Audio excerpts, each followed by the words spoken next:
Le Code civil portant sur le droit du travail en Côte d'Ivoire prévoit la rupture d'un contrat de travail. Malgré ces dispositions par la loi en entreprise, on assiste de plus en plus à des règlements de litige entre employeurs et salariés. Qu'est-ce qui peut créer un litige dans un contrat de travail liant un employeur à un salarié? L'employeur et l'employé, il y a toujours des conflits. Quand un chef d'entreprise ne respecte pas les clauses du contrat, et en Côte d'Ivoire, ça se voit beaucoup. Ça se voit beaucoup en ce sens que l'État n'est pas fonctionnel réellement sur ces différents points-là. Quand il n'y a pas le respect, en toute chose d'abord c'est le respect.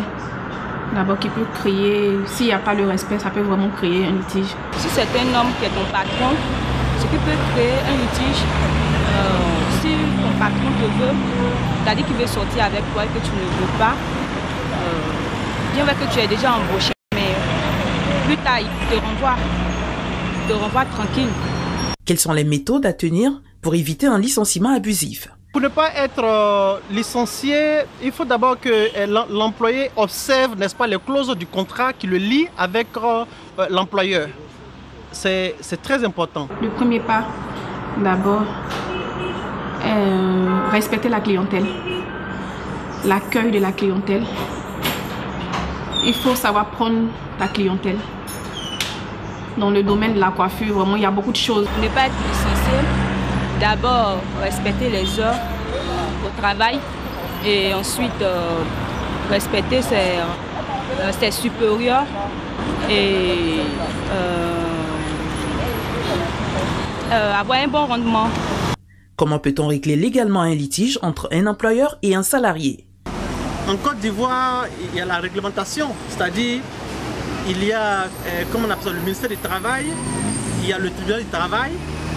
En cas de litige, l'employeur ou l'employé se doit de saisir, comme on appelle ça, ces différentes instances-là pour se faire justice.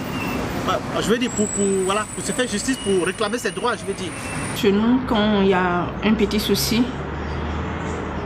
on fait part de ça à la patronne. Et elle vient, elle tient une réunion et puis ça se règle. Moi, je pense bien qu'il faut régler à l'amiable et si ça ne va pas, au tribunal. Ça peut se régler au tribunal.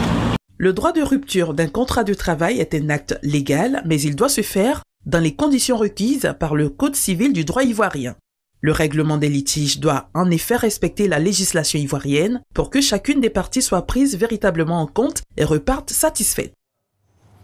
Voilà, les choses sont claires, le postulat est posé. Depuis la semaine dernière, on fait une incursion dans le monde du travail et la semaine dernière, on a parlé donc des obligations des employeurs et des employés. Alors, dans ces relations-là qu'entretiennent ces deux entités, il arrive qu'il y ait des litiges. Et on va parler aujourd'hui de ces litiges-là et des recours possibles pour les deux parties d'ailleurs. Maître Konekio-Bien, bonjour. Bonjour. Soyez le bienvenu. Bonjour Eva, bonjour Marco. Merci d'être là. Alors, première question, quels sont donc les litiges possibles entre les travailleurs et les employés et l'employeur? Bon, il faut entendre par litige lorsqu'il y a une mésentente. D'accord. Excusez-moi. Le litige résulte d'une mésentente, tout simplement. Un employeur et un travailleur qui, normalement, travaillent dans l'harmonie, peuvent en arriver à avoir des frictions, des mésententes, des incompréhensions, ce qui peut découler sur ce qu'on appelle un litige social.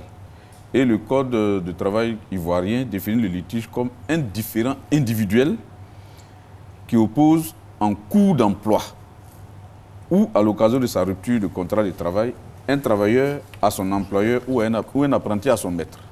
D'accord. C'est-à-dire en cours d'emploi. Ce qui veut dire que si vous avez cessé d'être en relation de travail, on ne peut plus parler d'un litige de travail. Votre ancien employeur et vous pouvez avoir d'autres litiges, mais pas un litige de travail. Très bien. Alors ça semble bien. Beaucoup sont, des fois, c'est un moment qui est très mal vécu en général dans une société. On ne souhaite pas en tout cas être en litige avec son employeur ou son employé. Moi, j'aimerais savoir quels sont les organes de règlement des litiges. Parce qu'il faut qu'on sache, parce que parfois, ça va dans tous les sens et on ne va même pas là où il faut aller d'abord. En Côte d'Ivoire, on a deux organes principaux.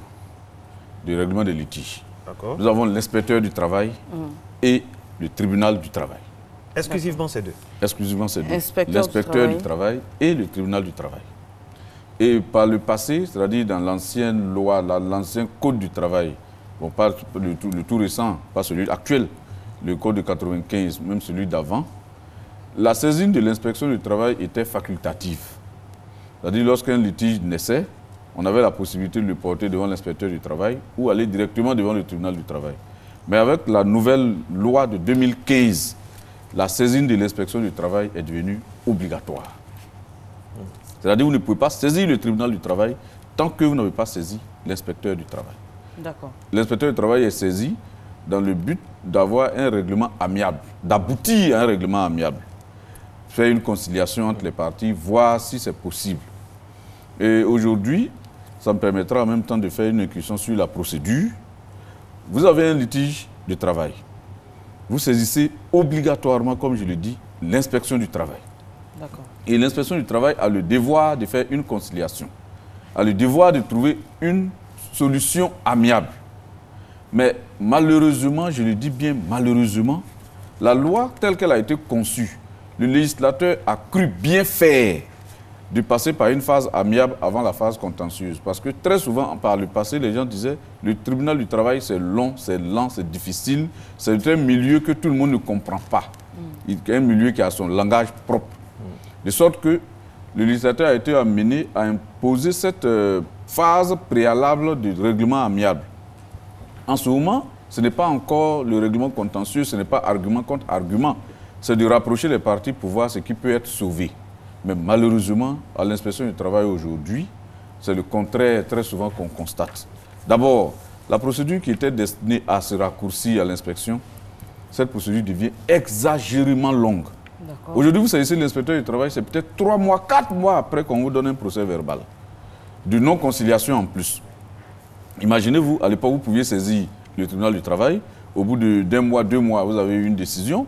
Mais aujourd'hui, lorsque vous attendez 6 mois avant d'avoir un procès verbal de conciliation, c'est en ce moment-là seulement que vous devez aller saisir l'inspection du travail, le tribunal du travail.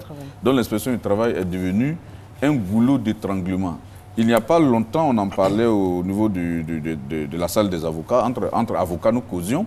L'inspecteur du travail, sans encadrement dans sa forme actuelle de fonctionnement, n'est pas fait pour arranger toujours les choses. Donc il est nécessaire, et ça c'est un cri de cœur que je lance, c'est un appel que je lance, que la saisine de l'inspection du travail, le déroulement de la procédure soit bien précisé, au besoin par décret. Au besoin par décret. Parce que nous sommes rendus compte qu'à l'inspection du travail, ça devient trop long. Certaines personnes à l'inspection s'érigent en juges, cherchent à trancher un litige. À l'inspection, on n'est pas là pour trancher un litige. On veut concilier les parties. Oui. Est-ce possible que les parties se concilient? Oui. On fait un PV de conciliation. Un genre de médiation. N'est-ce pas possible? Oui, un genre de médiation, oui, mais c'est plutôt une conciliation. On concilie. Est-ce possible que les parties se concilient? Si oui, on fait un procès verbal de conciliation. N'est-ce pas possible? Au bout de deux rencontres, on sait si la conciliation est possible. Mais on n'oblige pas les gens à se concilier. Et donc, la conciliation, elle est volontaire. On passe au tribunal. Rapidement, on fait un procès verbal de non-conciliation. Et au niveau de cette loi-là, je le disais, lorsque j'ai lu la loi, il y a quelque chose qui m'a fait frémir de joie. Il y a ce qu'on appelait le référé prud'homal. Bon, le référé prud'homal, c'est en France. Un litige apparaît. À l'époque, comment ça se faisait? Il y a des personnes qu'on licencie, on ne lui donne même pas le salaire de présence. Et la personne sort de l'entreprise, les bras ballants, les mains vides. Et en son temps, il fallait saisir le tribunal du travail pour pouvoir avoir une décision à la fin qui prenait en compte les droits de rupture et le salaire de présence parfois. Et très souvent, lorsqu'on arrivait au bout de 3 ans de procédure, 4 ans de procédure, la personne était totalement ruinée. Elle n'avait même pas d'argent avant de commencer la procédure. Et aujourd'hui, quand j'ai vu le référé, c'est-à-dire une procédure d'urgence pour que ce qui n'est pas contestable soit réglé dans l'immédiat, il a dit très bien, voilà où le législateur ivoirien a déjà perçu cette difficulté-là qu'il y aurait dans l'ancienne loi. Et malheureusement, on nous dit avant d'aller devant ce juge des référés, il faut saisir d'abord l'inspection du travail.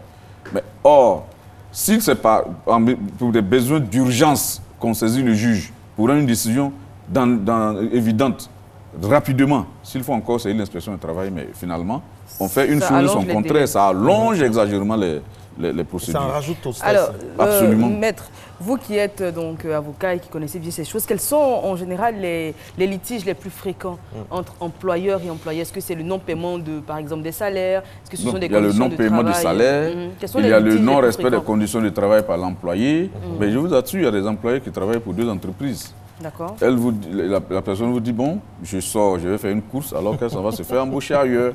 Il y a certains domaines où c'est légion, où les personnes travaillent sur le terrain. Vous voyez, en son temps, il y a eu une société qui m'a contacté, son employé qui est chargé de mettre les panneaux d'affichage. C'est lui qui fait les repérages, c'est lui qui affiche les panneaux, c'est lui qui plante les panneaux, c'est lui qui fait les affichages. Mais en tant que sur le terrain, il a eu le temps de voir les endroits les mieux en vue. Donc qu'est-ce qu'il fait? Il met le panneau de la société qu'il emploie et il met le panneau de la société concurrente dans le dos.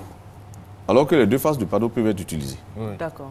Mais l'employeur se rend compte que finalement, chaque fois qu'il a un panneau, quelque part, il y a toujours un panneau d'un concurrent et du même concurrent. Un panneau jumeau.